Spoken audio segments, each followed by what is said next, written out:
തള്ളാനും വയ്യ കൊള്ളാനും വയ്യ എന്ന അവസ്ഥയിലായിപ്പോ. അനന്തനെ കൈ കിട്ടുന്നവരെ കാര്യങ്ങളുടെ സത്യാവസ്ഥ വൈദ്യരോട് പറയാൻ പറ്റില്ല. കൂടുതൽ വൈകിയ ആദ്യം എനിക്ക് നഷ്ടപ്പെടുകയും ചെയ്യും. എന്തായത് ജയദേവ, കലാശക്കളി വരെ എത്തിയിരിക്കുമ്പോഴാണോ ഇങ്ങനെ ഒരു തളർച്ച? അനന്തനെ എനിക്കേ അറിയൂ. ആഗ്രഹിച്ചത് നേടാൻ വേണ്ടി അവൻ എന്ത് ചെയ്യാനും മടിക്കില്ല. താൻ ഇവിടെയുള്ള വിവരം അനന്തൻ അറിഞ്ഞിട്ടില്ലാത്ത സ്ഥിതിക്ക് താൻ എന്തിനാടോ പേടിക്കണേ? കല്യാണ പന്തലിൽ വെച്ച് അനന്തൻ ജയദേവനെ കണ്ടു ഞെട്ടും. ആ നിമിഷം മുതലുള്ള സംഭവങ്ങളെല്ലാം ഈശ്വര അനുഗ്രഹം കൊണ്ട് നമ്മൾ ചാർട്ട് ചെയ്ത പ്രകാരം തന്നെ നടക്കും. നീ ധൈര്യമായിട്ടിരിക്കെ. ഇതിൽ കൂടുതൽ സ്നേഹവും ധൈര്യവും എനിക്ക് വേറെ എവിടെ നിന്നും കിട്ടാനില്ല. എന്നിട്ട് ഞാൻ തോക്കുകയാണെങ്കിൽ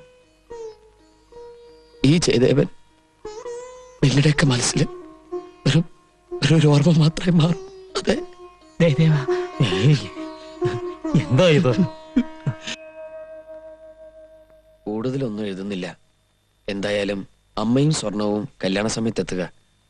എന്റെ വിജയമാണെങ്കിലും പരാജയമാണെങ്കിലും അതിന് നിങ്ങൾ സാക്ഷികളാകണം. ഇവിടെ എന്നെ സഹായിക്കാൻ നല്ലവരായ എന്റെ കൂട്ടുകാരുണ്ട്. പിന്നെ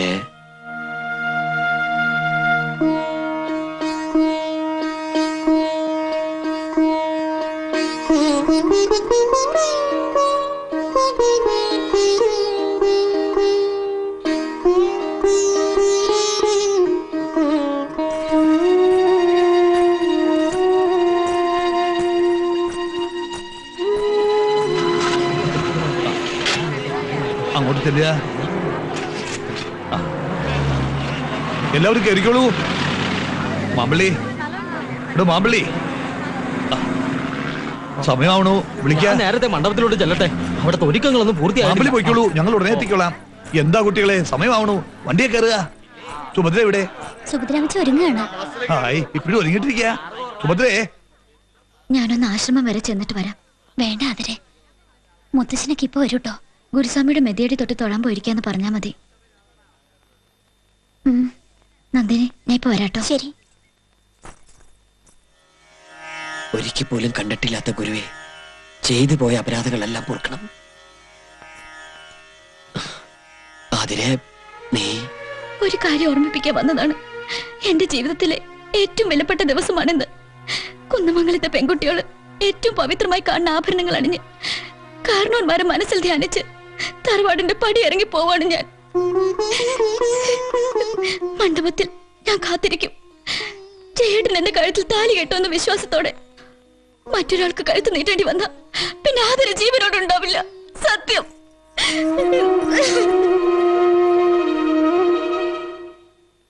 എന്തായി താമസം? നിങ്ങൾ വിട്ടോളുക.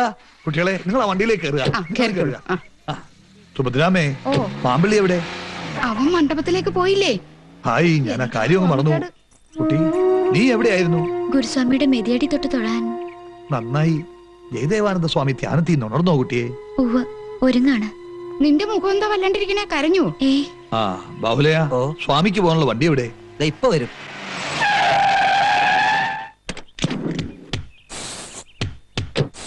മനസ്സിലായില്ല. ശ്രീ ജയദേവാനന്ദ സ്വാമിജിയെ കാണാൻ വേണ്ടി വന്നതാ. സ്വാമി പുറപ്പെടാനുള്ള ഒരുക്കത്തിലാണല്ലോ. ഇന്നെന്റെ പേരക്കുട്ടിയുടെ വിവാഹമാ. അധികം താമസിപ്പിക്കില്ല. കല്യാണ മണ്ഡപത്തിലേക്ക് ഞങ്ങൾ എത്തിച്ചോളാം. ഓ, എന്നാ അങ്ങനെ ആയിക്കോട്ടെ. ഒന്നും തോന്നരുത്. അസൗകര്യമാവില്ല എങ്കിൽ സ്വാമിമാരും കൂടി ഈ ചടങ്ങിൽ സമ്മതിക്കണം. എന്റെ കുട്ടിയെ അനുഗ്രഹിക്കണം. അങ്ങനെയാവട്ടെ, എത്തിക്കൊള്ളാം. ഓ, വരിക, വണ്ടിയിലേക്ക് കയറുക. വരൂ കുട്ടിയെ. അല്ല, ഇതേതാ ഈ സ്വാമിമാര്? അതറിയാനാണോ ഇപ്പൊ ധൃതി? വണ്ടി എടുക്ക. ആ,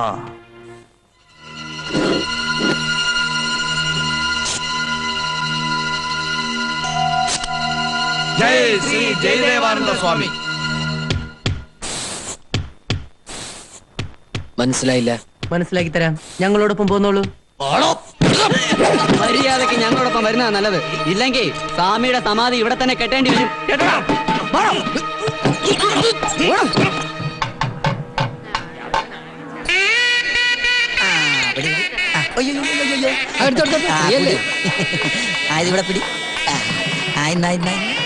ബാഹുലയ, ഇതേതാ ഈ സ്വാമിമാര് കുറെ നേരം ഇവിടെ കിടന്ന് കറങ്ങുന്നു?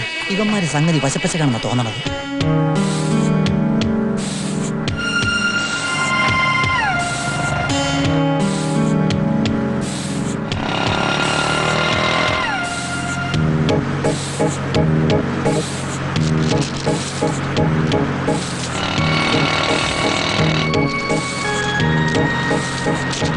എന്താ ഞങ്ങളുടെ കഴുത്തിലിട്ട് മുറുക്കാൻ പ്ലാൻ ഇടുകയാണോ? ഏയ് അമ്മേ, കളി കളി.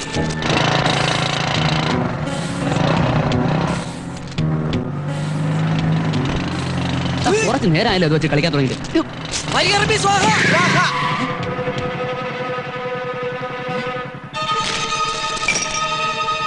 ഇത് സ്വാമിയുടെ മാലയാണല്ലോ. വണ്ടി തിരിച്ചോ. എന്താ മോളെ നീ ഇങ്ങനെ ഇരിക്കുന്നേ? ഇന്നലെ തൊട്ട് ഒരു വക കഴിച്ചിട്ടില്ലെന്നേ. കുടിക്കാൻ എന്തെങ്കിലും എടുക്കട്ടെ? വേണ്ട. അതേ, ആദ്യമായിട്ടല്ലേ കല്യാണം കഴിക്കാൻ പോണത്, അതിന്റെ ടെൻഷനാ. മുഖമൊക്കെ ആകെ വേർതിരിക്കുന്നു. അയ്യോ, പാലം എടുക്കേണ്ട ഒരു റെഡി ആയോന്ന് ഞാനൊന്ന് നോക്കട്ടെ കേട്ടോ. അച്ഛമ്മ ഇപ്പാരാട്ടോ.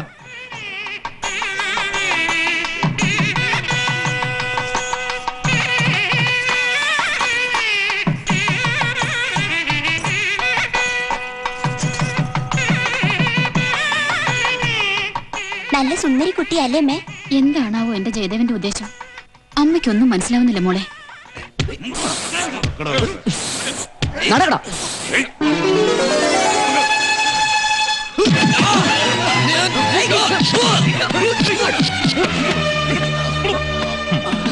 തീരെ പ്രതീക്ഷിച്ചില്ലല്ലേ? അനന്തനെ കുറിച്ച് നീ എന്താടാ വിചാരിച്ച്? തലച്ചോറിലെ കമ്പ്യൂട്ടർ ഔട്ട് ഓഫ് ഓർഡർ ആയ സ്റ്റുപ്പിഡാണ് ഞാനെന്നോ? നോ, അതിപ്പോഴും നല്ല വർക്കിംഗ് കണ്ടീഷനില്ല. ഞാൻ ഡൽഹിയിലും ബോംബെയിലൊന്നും ആയിരുന്നില്ല, ഇവിടെ തന്നെ ഉണ്ടായിരുന്നു. കുന്നമംഗലത്ത് തറവാട്ടിൽ ഒരു നിഴൽ പോലെ കൃത്യമായി പറഞ്ഞ ഒരു പ്രേതാത്മാവായി ഈ അനന്തൻ ഉണ്ടായിരുന്നു. എടാ, നിനക്ക് നന്നായിട്ട് അറിയാലോ, ആതിരയാണ് എന്റെ ഡ്രീം ഗേൾ എന്ന്. അവൾ ഈ നാട്ടിലുള്ളപ്പോ എനിക്ക് ഇവിടം വിട്ട് എങ്ങോട്ടെങ്കിലും പോവാൻ പറ്റൂടാ? എടാ, നിന്റെ കൂട്ടുകാരൻ ഒരുത്തനുണ്ടല്ലോ, പ്രേമദാസ്. അന്നാ തെണ്ടിക്കിട്ട് പറഞ്ഞ എനിക്ക് പൊട്ടിക്കേണ്ടി വന്നു. സോറി. എങ്കിലും ഞാനിപ്പോ നിന്നോട് നന്ദി പറയാ. കമോൺ, എന്തിനാന്ന് ചോദിക്കടാ. വേണ്ട, ഞാൻ പറയാം. ആതിരക്കുട്ടിയുടെ കഴുത്തിൽ മിന്നുകെട്ടാനുള്ള സകല ഒരുക്കങ്ങളും നീ ചെയ്തു തന്നില്ലേ? അതിന് തന്ത്രത്തിൽ എന്നെ കൊടുക്കാമെന്ന് കരുതിയല്ലേ? അതിന് ജയദേവ ശർമ്മ രണ്ടാമത് ജനിക്കണം. കല്യാണ മണ്ഡപത്തിൽ നിന്റെ ആൾക്കാർക്ക് ഒരു കളം മുന്നോട്ട് വെക്കാൻ പറ്റില്ല. തടവെക്കാൻ എന്റെ ആൾക്കാരുണ്ട് അവിടെ. എന്താ വിശ്വാസം വരുന്നില്ലേ? 200 300 മോഷ്ടിച്ച അരിസ്റ്റോക്കാറ്റ് അടിച്ച പഴയ അനന്തൻ അല്ലടാ ഇപ്പൊ ഞാൻ. ആത്മഹത്യ ചെയ്ത നിന്റെ തട്ടാങ്കാരനോരെ എടുത്തു തന്ന സ്വർണ്ണം ഉണ്ടല്ലോ, അത് ഒറ്റ രാത്രി കൊണ്ട് എന്നെ ഒരു കോടീശ്വരനാക്കിയടാ. ഒറ്റ രാത്രി കൊണ്ട് തന്നെ അത് അവസാനിക്കും ചൂടാ പട്ടി. നോ, അനന്തൻ അവസാനമില്ല. അവസാനിക്കാൻ പോകുന്ന നീയാണ്. നിന്റെ സമാധി ഇവിടെ നടക്കുമ്പോ എന്റെ കല്യാണം അവിടെ നടക്കും. ഈ രാത്രി ഇരുട്ടി വെളുക്കുമ്പോ ആതിര അവൾ എന്റെ കിടപ്പറയിൽ ഒരു ആലസ്യത്തിൽ മയങ്ങായിരിക്കും. അങ്ങനെ ജീവിതത്തിലെ ഏറ്റവും വലിയൊരു ചാലഞ്ചിന്റെ വിജയം ഞാൻ ആഘോഷിക്കും. പക്ഷെ നിന്നെ ഞാൻ മറക്കില്ല. എല്ലാ വർഷവും ഇന്നേ ദിവസം നിന്റെ ഇവിടുത്തെ സമാധിയിൽ വിളക്ക് വെക്കാൻ എന്റെ ആതിരയും കൂട്ടി ഞാൻ എത്തും. ഓക്കെ? ജയ് ശ്രീ ജയദേവാനന്ദ സ്വാമി. സ്വാമിമാരെ, കുരുതി തുടങ്ങിക്കോളൂ.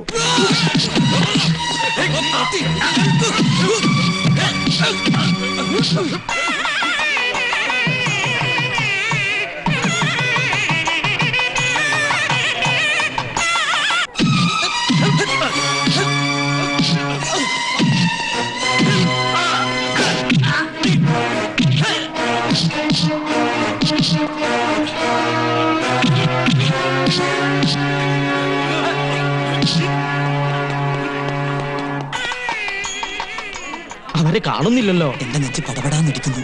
എന്റെ നെഞ്ച് പൊടിയാ. കംസം വരുന്ന ചുരുക്കുന്നത് വരെ എത്തിയില്ലല്ലോ. ചെക്കന്റെ പരിവാരങ്ങളൊക്കെ എത്തിയിട്ടുണ്ട്. ചെറിയച്ഛനും അമ്മാവനും ഒക്കെ നിൽക്കണം. ചോദിക്കാലോ.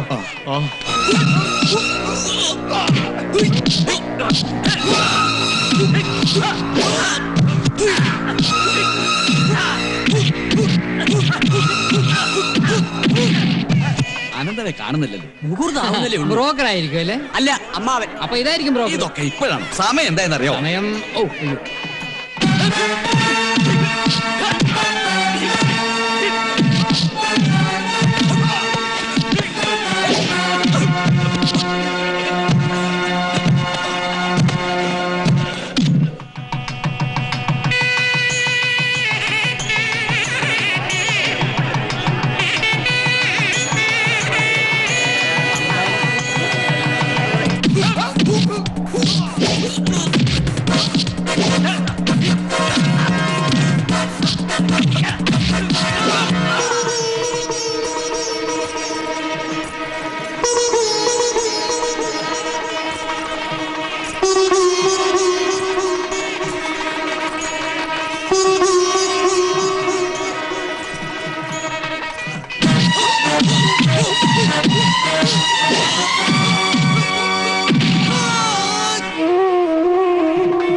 മുഹൂർത്തമായി, ഇനി എന്താ താമസം?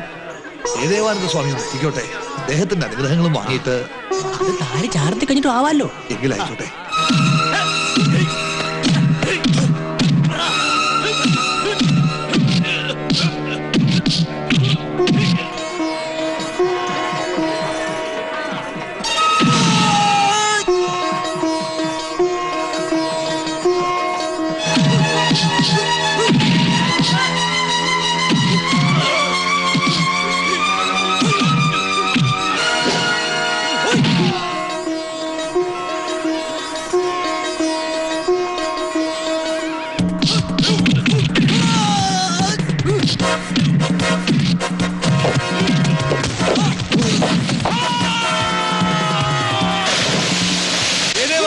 ഇവന്മാരെ ഞങ്ങൾ നോക്കിക്കോളാം. അനന്തൻ വിടരുത്. വയ്ക്കോ പോകാൻ.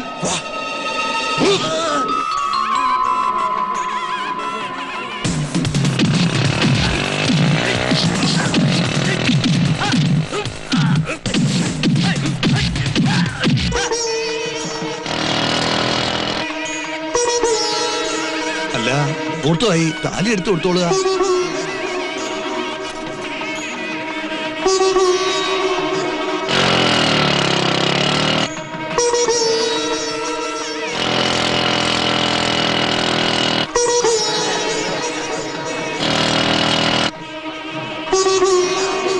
ഇപ്പൊ മനസ്സിലായടി അനന്തനാരെന്ന്?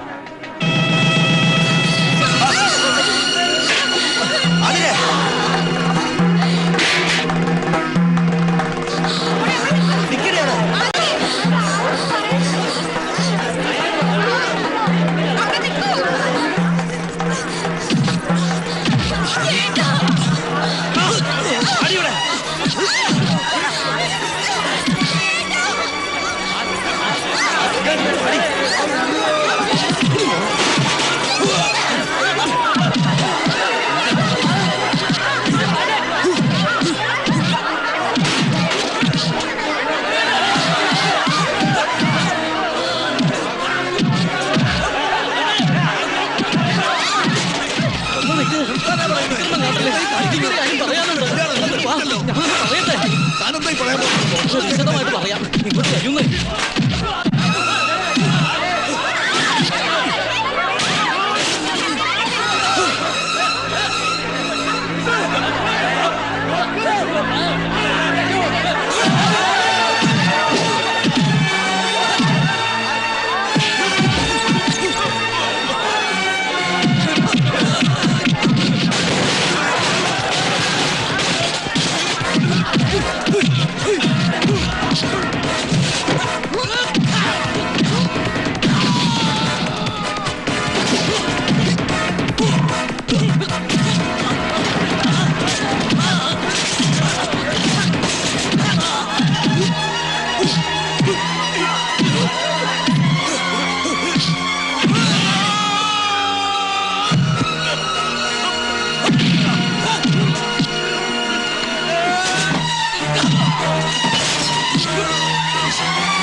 അനന്തന് ഞാൻ എന്റെ കുഞ്ഞിനെ കൊടുക്കുന്നില്ല.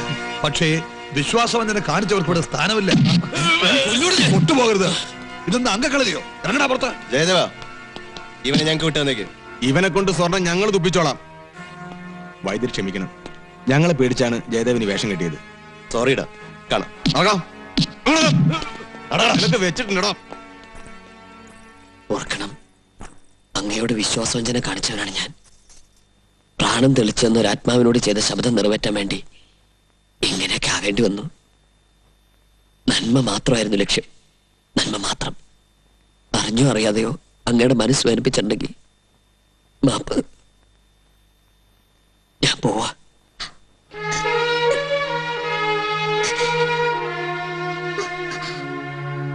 എല്ലാവരോടും നന്ദിയുണ്ട്. വരട്ടെ. എവിടെ പോകുന്നു ജയദേവൻ? എന്റെ ആദരമോളെ ഉപേക്ഷിച്ച് പോകാൻ നിനക്ക് കഴിയുമോ? സുഭദ്രയല്ല, ഉണ്ണികൃഷ്ണനാണ് പറയുന്നത്. എന്റെ മോടെ മനസ്സ് വേദനിപ്പിച്ചാൽ ശാപം ഉണ്ടാകും. അവൾക്ക് ഇഷ്ടപ്പെട്ട ആളിന്റെ കയ്യിൽ തന്നെ അവളെ പിടിച്ചു കൊടുക്കോ അച്ഛാ. എന്താ നോക്കി നിൽക്കുന്നത്? പിടിച്ചു കൊടുക്കോ അച്ഛാ. ജയദേവ, സുഭദ്രാമേ, തന്റെ വേഷം കെട്ട് കണ്ടിട്ടല്ല ഞാൻ ഇയാളെ തിരിച്ചു വിളിച്ചത്. എന്റെ കുട്ടിയുടെ കണ്ണീര് കണ്ടിട്ടാ. നീലകണ്ഠൻ വൈദ്യര് കംസനോ രാവണനോ ഒന്നും അല്ല. നീട്ടടോ എന്റെ കയ്യ്. നീട്ടാൻ. ഹരി ഓം ഹരി, ഹരി ഓം ഹരി, ഹരി. ബാലനല്ല, ബാലഗോപാലാനന്ദ തീർത്ഥ. ലൗകിക സുഖങ്ങൾ വെടിഞ്ഞ് നാം യഥാർത്ഥ സ്വാമിയായി മാറിയിരിക്കുന്ന ദിതിമാ വത്സേ, ആയുഷ്മാൻ ഭവ, മംഗളാനുഭവന്തു.